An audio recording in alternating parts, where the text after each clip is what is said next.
ছাত্ৰ ছাত্ৰীসকল এই ভিডিঅ'টোত আমি আলোচনা কৰিবলৈ লৈছো মেথমেটিক্যাল প্ৰুফ টেকনিক সম্পৰ্কে কিন্তু মেথমেটিক্যাল প্ৰুফ টেকনিক সম্পৰ্কে আলোচনা কৰিবলৈ হলে ইয়াৰ আগতে যি দুটা ভিডিঅ'ত মেথমেটিক্যাল লজিক সম্পৰ্কে আলোচনা কৰা হৈছিল তাৰ ওপৰত এটা মোটামুটি ভাল ধাৰণা থাকিব লাগিব তেতিয়াহে তোমালোকে মেথমেটিক্যাল প্ৰুফ টেকনিক আগবাঢ়িব পাৰিবা গতিকে এই ভিডিঅ'টো চোৱাৰ আগত আগৰ ভিডিঅ' কেইটা তোমালোকে বাৰে বাৰে চাই সেইকেইটা আয়ত্ত কৰি ল'বা এতিয়া আৰম্ভণিতে ক'ব খুজিছো যে a true mathematical statement is called a result এটা মেথমেটিক্যাল বিৱৰণৰ যেতিয়া তাৰ বিৱৰণটো সত্য হ'ব তেতিয়া তাক ফলাফল বুলি কোৱা হয় আৰু কোনো বিশেষ ফলাফল বা গুৰুত্বপূৰ্ণ ফলাফলক তত্ত্ব বুলি কোৱা হয় আকৌ a corollary is a mathematical result that can be deduced from or is a consequence of some earlier result আন কেতবোৰ ফলাফলৰ ভিত্তিত যদি কোনো এটা নতুন ফলাফল আহৰণ কৰা হয় তেতিয়াহ'লে সেই নতুন ফলাফলটোক অনুসিদ্ধান্ত বুলি কোৱা হয় এনেকৈ তত্ত্ব গঠন কৰা হয় বা অনুসিদ্ধান্ত গঠন কৰা হয় আৰু এই তত্ত্ব আৰু অনুসিদ্ধান্ত গঠন কৰাৰ লগতে আমি সৰলভাৱে ক'ব পাৰো এনেকৈ সিদ্ধান্ত গ্ৰহণ কৰা হয় এই সিদ্ধান্ত গ্ৰহণ কৰিবলৈ হওক বা তত্ত্ব গঠন কৰিবলৈ হওক বা অনুসিদ্ধান্ত গঠন কৰিবলৈ হওক আমাৰ এই প্ৰুফ টেকনিকৰ প্ৰয়োজন হয় এই ভিডিঅ'টোত মই 6টা প্ৰুফৰ বিষয়ে আলোচনা কৰিব খুজিছো সেই 6টা প্ৰুফ হ'ল trivial proof vacuous proof direct proof proof by contrapositive proof by contradiction আৰু এক্সিষ্টেন্স প্ৰুফ এতিয়া মন কৰিবা যে এই প্ৰুফ বিলাকৰ মই অসমীয়া নামাকৰণ কৰা নাই কাৰণ অসমীয়া নামাকৰণ কৰিলে ই বুজাত জটিল হ'ব পাৰে সেইকাৰণে মই ইংৰাজীতে ইয়াৰ নামবিলাক ৰাখিছো এতিয়া প্ৰথম প্ৰুফটো হ'ল ট্ৰিভিয়েল প্ৰুফ এই ট্ৰিভিয়েল প্ৰুফত কি হৈছে যে px আৰু qx হ'ল দুটা স্টেটমেন্ট এটা d হ'ল এটা আদি ক্ষেত্ৰ এটা ক্ষেত্ৰ এই ক্ষেত্ৰৰ ভিতৰুৱা হ'ল দুটা স্টেটমেন্ট px আৰু qx আৰু ইয়াৰ যেটো ইউনিভাৰ্সেল স্টেটমেন্টটো আমি কন্ডিশনাল হিচাপত প্ৰকাশ কৰো কন্ডিশনাল হিচাপত প্ৰকাশ কৰো মানে যদি px then qx মানে if px then qx এতিয়া d ক্ষেত্ৰত থকা প্ৰতিটো x ৰ বাবে যদি px then qx এনেকৈ যেতিয়া আমি প্ৰকাশ কৰো ইয়াক কোৱা হয় ইউনিভাৰ্সেল স্টেটমেন্ট এই ৰূপত প্ৰকাশ কৰিলেই ক'বলৈ যেহেতু অলপ অসুবিধাজনক তেতিয়া মই মাত্ৰ এই কাৰ্সৰ ডালাৰে তোমালোকক এই ইউনিভাৰ্সেল স্টেটমেন্টটো দেখুৱাই থাকিম গতিকে এইটো ৰূপত আমি প্ৰকাশ কৰা স্টেটমেন্টটো হ'ল এটা ইউনিভাৰ্সেল স্টেটমেন্ট আৰু এই ইউনিভাৰ্সেল স্টেটমেন্টটো সত্য হিচাপে প্ৰমাণিত হ'ব এই প্ৰুফ অনুসৰি ট্ৰিভিয়েল প্ৰুফ অনুসৰি যেতিয়া আমি qx ক সত্য হিচাপে প্ৰমাণ কৰিব পাৰো মন কৰিবা এই উদাহৰণটোত এটা ইউনিভাৰ্সেল স্টেটমেন্ট দিয়া আছে এই উদাহৰণটোত দিয়া ইউনিভাৰ্সেল স্টেটমেন্টটো হ'ল if x is greater than -5 then qx square plus 2 is greater than 0 এইটো এটা ইউনিভাৰ্সেল স্টেটমেন্ট এই গোটেই লাইনটো এটা ইউনিভাৰ্সেল স্টেটমেন্ট এই ইউনিভাৰ্সেল স্টেটমেন্টক আমি px আৰু qx দুটা ভাগত ভাগ কৰিলো px হ'ল x is greater than -5 আৰু qx হ'ল x square plus 2 এতিয়া মন কৰিবা এই স্টেটমেন্টটো সত্য হিচাপে পৰিগণিত হ'ব যদিহে আমি qx ক এই qx ক সত্য হিচাপে প্ৰমাণ কৰিব পাৰো এতিয়া আমি হেতু কোৰ পৰা পালো কথাটো এফালে চোৱা যদি qx t হয় q মানে qx একে কথা q আৰু qx ইয়াত q কে qx বুলি ধৰিব পাৰা qx t হয় তেতিয়া হলে এইফালে px true হওক বা false হওক আমাৰ কথা নাই qx টো যদি t হয় তেতিয়া হলে ইয়াৰ যেটো ইমপ্লিকেশন ভ্যালু হেতু true হিচাপে পৰিগণিত হ'ব গতিকে আমি qx টো যে শুদ্ধ বা সত্য হেতু প্ৰমাণ কৰিব পাৰিলে হৈ গল আৰু হেতু প্ৰমাণ কৰিবলৈ আমি কি কৰিলো x square is greater than equal to 0 আমি জানো যে এই টাৰ্মটোৰ x square is greater than equal to 0 হলে স্বাভাৱিকতে x square plus 2 is greater than 0 হ'ব গতিকে x ৰ মান যদি 0 হয় তেতিয়া হলে তাক স্কয়াৰ কৰিলে ইকুৱেল টু 0 হ'ব কিন্তু x ৰ মান যদি 1 তকৈ 1 বা তাত অন্য কোনো ৰাশি হয় পজিটিভে হওক নেগেটিভে হওক অন্য কোনো ৰাশি হয় তেতিয়া হলে তাক যদি স্কয়াৰ কৰা হয় তেতিয়া ডেফিনেটলি ই এটা গ্ৰেটাৰ দেন 0 শূন্যতকৈ ডাঙৰ ৰাশি হ'ব আৰু এই শূন্যতকৈ ডাঙৰ ৰাশিটোৰ লগত যদি 2 এটা যোগ কৰা হয় বা 2 ৰ লগত শূন্য এটাও যোগ কৰা হয় তেতিয়া হলে সি পজিটিভ ৰাশি হ'ব গতিকে এই কথাটো শুদ্ধ আমি এইখিনি যেটো বিৱৰণ দিয়া আছে এই বিৱৰণটোৰে প্ৰমাণ কৰা হৈছে যে x square plus 2 is greater than 0 এটো সত্য আৰু এটো যেহেতু সত্য হল তেতিয়াহলে এক্সাম্পলত যেটো ইউনিভাৰ্সেল স্টেটমেন্ট দিয়া আছে বা এক্সাম্পলত যেটো স্টেটমেন্ট দিয়া আছে এটো সত্য ইয়াত এক্সাম্পলৰ আৰম্ভণিতে x in r মানে r টো হল এটা বাস্তৱ সংখ্যা ৰিয়েল নাম্বাৰ গতিকে ইয়াত যেটো x ৰ কথা বিবেচনা কৰা হৈছে সেইটো এটা বাস্তৱ সংখ্যা আৰু এই বাস্তৱ সংখ্যাৰ উপস্থিতিত বাস্তৱ সংখ্যাৰ ক্ষেত্ৰত এটো এটা ইউনিভাৰ্সেল স্টেটমেন্ট আৰু তাৰ qx টো আমি প্ৰমাণ কৰিলো এছৱাৰ ব্যাখ্যাৰে প্ৰমাণ কৰি পেলাই আমি এই ইউনিভাৰ্সেল স্টেটমেন্টটো সত্য হিচাপে প্ৰমাণ কৰা হল এতিয়া নেক্সট আহিলে ভকুৱাছ প্ৰুফতো একেটা কথাই কোৱা হয় যে যদি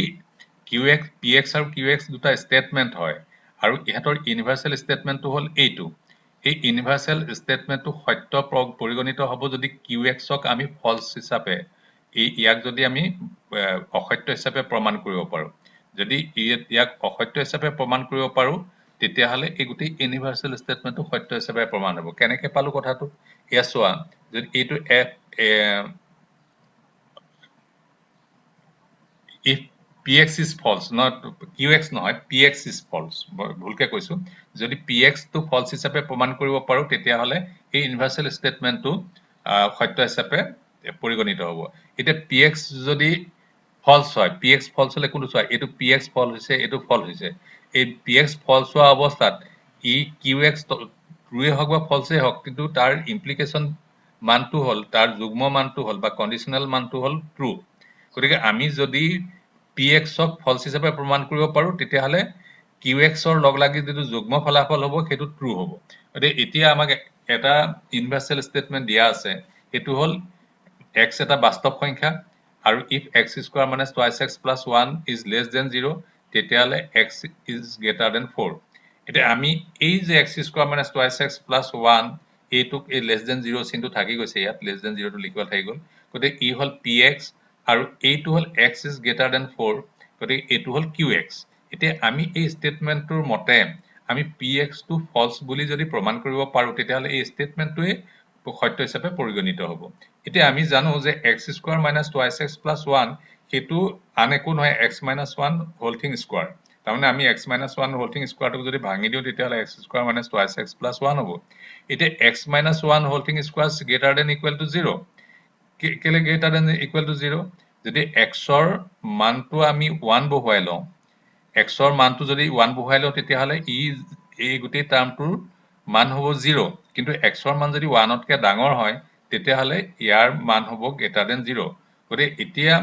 x এটা বাস্তৱ সংখ্যা হলে x ৰ মান যিয়ে নহওক আমি তাক এই ব্ৰেকেটৰ ভিতৰত বহুৱাই যদি স্কোয়াৰ কৰি দিও তেতিয়াহলে greater than 0 হ'ব ইয়াৰ পৰা আমি গম পালো যে x square minus twice x plus 1 ইয়াক যদি less than 0 বুলি লিখা হয় এটা false statement তাৰমানে এইটো এটা false statement এইটো px টো এটা false statement আমি false statement হিচাপে যেহেতু প্ৰমাণ কৰিব পাৰিলো গতিকে এই এক্সাম্পলত থকা স্টেটমেন্টটো এটা সত্য স্টেটমেন্ট হয় তাৰ পিছত আহিলে ডাইৰেক্ট প্ৰুফত কি কৰা হয় যে ডি ক্ষেত্ৰত দুটা স্টেটমেন্ট আছে px আৰু qx এই দুইটাই যদি সত্য হয় তেতিয়াহলে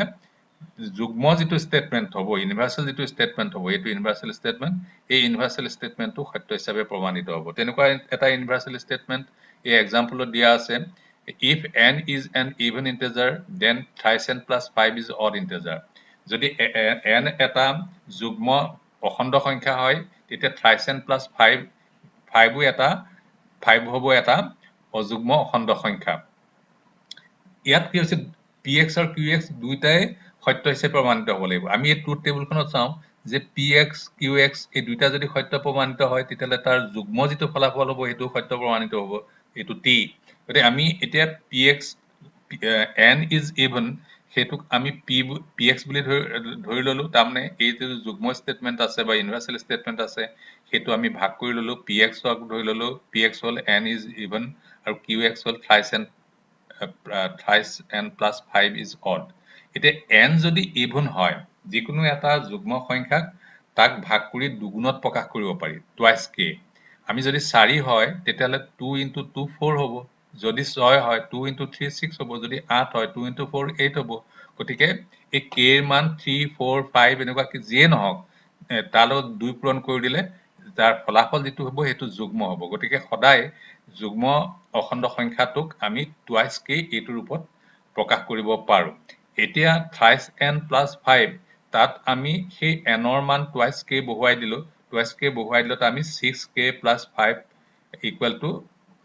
6k plus 5 আমি পালো এতিয়া আমি এই 5 টোক যদি ভাগ কৰো তাক লিখিব পাৰো 4 plus 1 4 plus 1 লিখিব পাৰো এইখিনিত আমি যদি 5 ৰ ঠাইত 4 plus 1 লিখো তেতিয়ালে 2 টোক যদি কমন লওঁ তেতিয়ালে 2 3 গুণ 6 হল আৰু প্লাস 2 2 গুণ 4 হ'ব আৰু প্লাস 1 এটা এফলে থাকি যাব এতিয়া আমি কি দেখিলো যে thrice k plus 1 ৰ ঠাইত যদি m বহাও তেতিয়ালে a টো হল twice m আৰু প্লাস 1 তাৰ মানে এটা যুগ্ম সংখ্যাৰ লগত যদি প্লাস 1 এটা যোগ কৰি দিয়া হয় তেতিয়ালে সি এটা অযুগ্ম সংখ্যা হৈ পৰে ইয়াৰ পৰা দেখা গ'ল যে n এটা যুগ্ম সংখ্যা হয় আৰু n এটা যুগ্ম সংখ্যা হোৱাৰ কাৰণে thrice n plus 5 এটা অযুগ্ম সংখ্যা হিচাপে প্ৰমাণিত হৈ গ'ল এই px আৰু qx দুইটাই যেহেতু সত্য হিচাপে প্ৰমাণিত হ'ল গতিকে এই এক্সাম্পলত দিয়া যিটো ষ্টেটমেন্ট হেতু সত্য হিচাপে প্ৰমাণিত হ'ল তাৰ পিছত আহিলে proof by contrapositive হলে কি হয় যে দুইটাই নিগেশন হৈ যায় px ও নিগেশন হয় qx ও নিগেশন হয় আৰু ইহতৰ স্থান সলনি হয় গতিকে এটা ক্ষেত্ৰত থকা px আৰু qx দুইটা হল px আৰু qx দুইটা হল দুটা স্টেটমেন্ট আৰু এই দুটা স্টেটমেন্টৰ কন্ডিশনাল স্টেটমেন্টটো হল qx কন্ট্ৰাপজিটিভটো হল ইয়াৰ কন্ট্ৰাপজিটিভটো এনেকুৱা হ'ব এই কিউৰ আগত নিগেশন চিনটো থাকি গৈছে এটো এনেকুৱা হ'ব এনেকুৱা এই negation qx if negation qx then negation px এটো হল ইয়াৰ qx px ৰ কন্ট্ৰাপজিটিভ px qx ৰ কন্ট্ৰাপজিটিভটো হল if px then qx তাৰ কন্ট্ৰাপজিটিভটো হল negation qx if negation qx then negation px হেতু হল কন্ট্ৰাপজিটিভ এই কন্ট্ৰাপজিটিভটোৰ আমাৰ কাম হল কি যে এই negation qx টো যদি আমি মিছা হিচাপে প্ৰমাণ কৰিব পাৰো অসত্য হিচাপে প্ৰমাণ কৰিব পাৰো তেতিয়াহলে এই স্টেটমেন্টটো অসত্য হিচাপে প্ৰমাণিত হ'ব আৰু ডাইৰেক্টলি ই প্ৰমাণ কৰিব যে ইয়াৰ অৰিজিনাল স্টেটমেন্টটো শুদ্ধ এই অৰিজিনাল স্টেটমেন্ট এটা আমি ইয়াত লিখিছো যে n এটা বাস্তৱ সংখ্যা অখণ্ড সংখ্যা n এটা অখণ্ড সংখ্যা গতিকে এই অখণ্ড সংখ্যাৰ n square plus 5 n square লগত যদি plus 5 কৰা হয় তেতিয়াহলে হি অড হ'ব আৰু হি যদি অড হয় n square plus 5 যদি অড হয় তেতিয়াহলে n এটা যুগ্ম সংখ্যা হ'ব ইভেন হ'ব n square plus 5 যদি এটা অযুগ্ম সংখ্যা হয় তেতিয়া n এটা যুগ্ম সংখ্যা হ'ব হেতু হল ইউনিভাৰ্সাল স্টেটমেন্ট এটা আৰু তাক আমি দুটা স্টেটমেন্টলে ভাগ কৰি দিলো px আৰু qx px হল n square plus 5 আৰু qx hall n is even n square plus 5 is odd হেতু px আৰু qx hall n is even এতিয়া আমি এই qx টোৰ কন্ট্ৰাপজিটিভটো লৈ ললো কন্ট্ৰাপজিটিভটো কি যে n ইভেন নহয় n এটা যুগ্ম সংখ্যা নহয় তেতিয়াহলে যুগ্ম সংখ্যা নহয় মানে n তেতিয়াহলে এটা অযুগ্ম সংখ্যা আৰু n যদি অযুগ্ম সংখ্যা হয় তেতিয়াহলে তাক n equal to twice k plus 1 এইটো ৰূপত লিখিব পাৰি আৰু ইয়াক যদি এইটো ৰূপত লিখিব পাৰি তেতিয়াহলে n square plus 5 ত আমি তাৰ মানটো বহুৱাই দিলো n square plus 5 ত তাৰ মানটো বহুৱালত কিমান হল যে এই twice k plus 1 বহুৱাই দিলো n ৰ ঠাইত তেতিয়া আমি পালো 4k square plus 4k plus 6 পালো আমি এতিয়া এই তাৰ পৰা 2 কমন ললো k square plus twice k plus 3 হল আৰু এই যে k square plus k square plus twice k plus 3 ইয়াক আমি n হিচাপে ধৰিলো এইটো m গতে এইটো twice m যেতিয়া তুমি twice m ৰূপত প্ৰকাশ কৰা হল ইয়াত m মানে কি আমি ইয়াত লিখি দিছো m মানে কি কিন্তু ইয়াত k2 নহয় k square হ'ব লাগিব এইটো ভুল আছে টাইপ কৰোতে k square হ'ব লাগিব এতিয়া আমি দেখিলো যে এই টাৰ্মটোক বা এই টাৰ্মটোক আমি কি কৰিব n square plus 5 ক আমি প্ৰমাণ কৰিলো যে twice m ৰূপত প্ৰকাশ কৰিব পাৰি আৰু যেতিয়া twice m ৰূপত প্ৰকাশ কৰিব পাৰি তেতিয়ালে স্বাভাৱিকতে ই এটা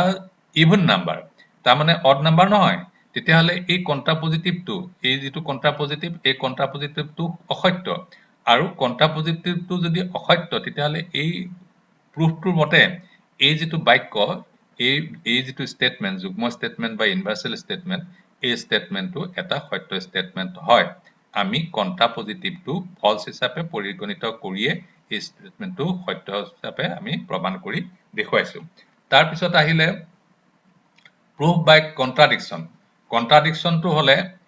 চোৱা ট্ৰুৰ কন্ট্ৰাডিকশন হল ফলছ আৰু ফলছৰ কন্ট্ৰাডিকশন হল ট্ৰু গতিকে আমি যদি এটা কন্ট্ৰাডিকশন মান উলিয়াই লওঁ px টো হল এটা স্টেটমেন্ট ইয়াৰ কন্ট্ৰাডিকশনটো হল negation px এতিয়া ইয়াক যদি এটা ফলছ স্টেট এই negation px টোক আমি ফলছ স্টেটমেন্ট হিচাপে প্ৰমাণ কৰিব পাৰো তেতিয়ালে px নিজে এটা শুদ্ধ স্টেটমেন্ট হিচাপে পৰিগণিত হ'ব এতিয়া হেতু দেখুৱাবলৈ আমি এটা এক্সাম্পলৰ সহায় লৈছো এই এক্সাম্পলটো হল there is no greatest integer যে সবাতোকৈ ডাঙৰ ইন্টিজাৰ বুলি কোনো সংখ্যা নাই এতিয়া সবাতোকৈ ডাঙৰ ইন্টিজাৰ মানে সবাতোকৈ ডাঙৰ অখণ্ড সংখ্যা বুলি কোনো সংখ্যা নাই এতিয়া আমি ইয়াক প্ৰুফ কৰিবলৈ ইয়াৰ কন্ট্ৰাডিকশনটো লৈ ললো কন্ট্ৰাডিকশনটো কি আছে that there is a greatest integer এটা greatest integer আছে মানে সবাতোকৈ ডাঙৰ সংখ্যা এটা আছে সবাতোকৈ ডাঙৰ অখণ্ড সংখ্যা এটা আছে আৰু সেই অখণ্ড সংখ্যাটো হল n এতিয়া হেতু প্ৰমাণ কৰিবলৈ আমি কি কৰিলো যে m বুলি এটা সংখ্যা ললো আৰু সেই m বুলি সংখ্যাটোক n + 1 এৰে প্ৰকাশ কৰিব পাৰো m যি সংখ্যাই লওঁ তাৰ লগতো আমি n এটা পূৰণ কৰিব পাৰো যেটো n কেপিটেল n নিজে এটা অখণ্ড সংখ্যা তাৰ লগত আমি 1 এটা পূৰণ কৰিব পাৰো আৰু যেহেতু 1 টো পূৰণ কৰো তেতিয়াহলে আমি m নামৰ এটা অখণ্ড সংখ্যা পাম ইয়াৰ পৰা প্ৰমাণিত হল যে n এটা অখণ্ড সংখ্যা আৰু 1 এটা অখণ্ড সংখ্যা এই দুইটা অখণ্ড সংখ্যা লগ লাগি m নামৰ এটা অখণ্ড সংখ্যা গঠন কৰিছে আৰু যদি হে হয় যেহেতু n ৰ লগত 1 এটা যোগ হৈ আছে গতিকে m is greater than 1 ইয়াৰ পৰা দেখা গল যে আমি যেটো কন্ট্ৰাডিকশন লৈছিলো যে that there is a greatest integer সেই কন্ট্ৰাডিকশনটো অসত্য আৰু ই যেহেতু অসত্য তেতিয়াহলে তাৰ বিপৰীতটো কি there is a no greatest integer সেই বিপৰীতটো সত্য গতিকে আমি কন্ট্ৰাডিকশনৰ সহায়ত এনেকৈয়ে আমি সত্যতা প্ৰমাণ কৰি উলিয়াও তাৰ পিছত আহিলে এক্সিস্টেন্স প্ৰুফ এই এক্সিস্টেন্স প্ৰুফত কি কৰা হয় ইয়াৰ বাক্যবোৰ এনেকুৱা হয় বা বিৱৰণবিলাক এনেকুৱা হয় an existence statement is a statement of the form for at least one x in d such that px তাৰমানে px এটা statement হ'ব যদিহে d থকা অন্তত এটা x সত্য হিচাপে প্ৰমাণ হয় d থকা অন্তত এটা x সত্য হিচাপে প্ৰমাণ হলে px statementটো সত্য হিচাপে প্ৰমাণিত হ'ব এতিয়া তাৰ কাৰণে আমি ইয়াৰ কাৰণে আমি px টো সত্য হিচাপে প্ৰমাণ কৰিবলৈ হলে অন্তত এটা x যে সত্য এটা x যে সত্য সেইটো আমি প্ৰমাণ কৰিব লাগিব আৰু তাক প্ৰমাণ কৰি দেখুৱাবৰ কাৰণে আমি কি কৰিছো এটা উদাহৰণ লৈছো উদাহৰণটো কি দুটা উদাহৰণ দেখুৱাইছো there exists an even integer that can be written as a sum of two prime numbers দুটা প্ৰাইম নাম্বাৰছৰ যোগফল হিচাপে এটা অখণ্ড সংখ্যা প্ৰকাশ কৰিব পাৰি এই কথাষাৰ প্ৰমাণ কৰিবলৈ আমি যিকোনো দুটা মৌলিক সংখ্যা যোগ কৰি দিলেই হ'ল উদাহৰণস্বৰূপে 2 এটা মৌলিক সংখ্যা 3 এটা মৌলিক সংখ্যা গতিকে 2 + 3 = 5 নহয় ৰবা ভুলকে কৈছো মই 2 এটা মৌলিক সংখ্যা 3 এটা মৌলিক সংখ্যা 7 এটা মৌলিক সংখ্যা আৰু এই 3 + 7 = 10 আৰু 10 টো কি হল এটা যুগ্ম অখণ্ড সংখ্যা গতিকে যিকোনো এটা সংখ্যা বহুৱাই ইয়াত উদাহৰণটো 2 + 2 এই 2 আৰু 2 দুটা কি হৈছে মৌলিক সংখ্যা এই দুটা মৌলিক সংখ্যাৰ যোগফল 4 আৰু 4 টো নিজে এটা ইভেন নাম্বাৰ এটা যুগ্ম সংখ্যা গতিকে এই 2 + 2 টোৰে প্ৰমাণ কৰি দিলে যে অন্তত এটা সংখ্যা আছে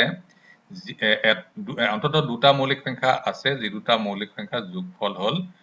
যোগফল যেটো ওলাব সেটো হ'ব এটা অখণ্ড যুগ্ম সংখ্যা গতিকে এটা সংখ্যাৰে আমাৰ বাক্যটোৰ শুদ্ধতাটো বা সত্যতাটো প্ৰমাণ কৰি দিয়ে আন এটা উদাহৰণ আছে সেটো হল যে there exists positive integer a b c যদি তিনিটা a b c তিনটা ধনাত্মক অখণ্ড সংখ্যা হয় তেতিয়াহলে সিহঁতক এই ধৰণে প্ৰকাশ কৰিব পাৰি a² = b² + c² তাৰমানে a² কৰি a² ক B square plus C square এই দুটা ভাগত ভাগ কৰি বি স্কোৱাৰ আৰু চি স্কোৱাৰ ভাগ কৰি তাৰ যোগফল হিচাপে প্ৰকাশ কৰিব পাৰি গতিকে আমি উদাহৰণ হিচাপে লৈছো যে a is equal to 5 b is equal to 3 and c is equal to 4 গতিকে 5 স্কোৱাৰ কৰিলে 25 হ'ব তেনেকৈ 3 স্কোৱাৰ কৰিলে 9 হ'ব আৰু 4 স্কোৱাৰ কৰিলে 16 হ'ব 9 16 25 গতিকে দুই পক্ষ সমান হৈ গ'ল তেতিয়াহ'লে এই ষ্টেটমেণ্ট এইটো যিটো দিয়া আছে সেই ষ্টেটমেণ্টটো শুদ্ধ হ'ব কেতিয়া যেতিয়া a ৰ মান 5 হয় b ৰ মান 3 হয় আৰু c ৰ মান 4 হয় গতিকে যিকোনো মানৰ a b c যিকোনো এটলিষ্ট একোটা মানৰ কাৰণে যেতিয়া শুদ্ধ হিচাপে প্ৰমাণিত হ'ল গতিকে আমাৰ বাক্যটোত যিটো কথা কৈছে উদাহৰণটোত যিটো কথা কৈছে সেইটো শুদ্ধ হিচাপে পৰিগণিত হ'ল এতিয়া শুদ্ধ বা সত্য হিচাপে পৰিগণিত হ'ল এতিয়া ছাত্ৰ ছাত্ৰীসকল আমাৰ যিকেইটা প্ৰুফ আলোচনা কৰিম বুলি কৈছিলো সেইকেইটা প্ৰুফ আলোচনা কৰি শেষ হ'ল অলপ ক্ৰিটিকেল কথাবোৰ তোমালোকে প্ৰতিখন শ্লাইড পজ কৰি ৰাখিবা ৰাখি পেলাই সেই শ্লাইডবিলাক পঢ়ি চাবা পঢ়ি পেলাই বুজিবলৈ চেষ্টা কৰিবা আৰু কলেজ খুলিলে মই তোমালোকক আৰু ভালকৈ বুজাবলৈ চেষ্টা কৰিম ধন্যবাদ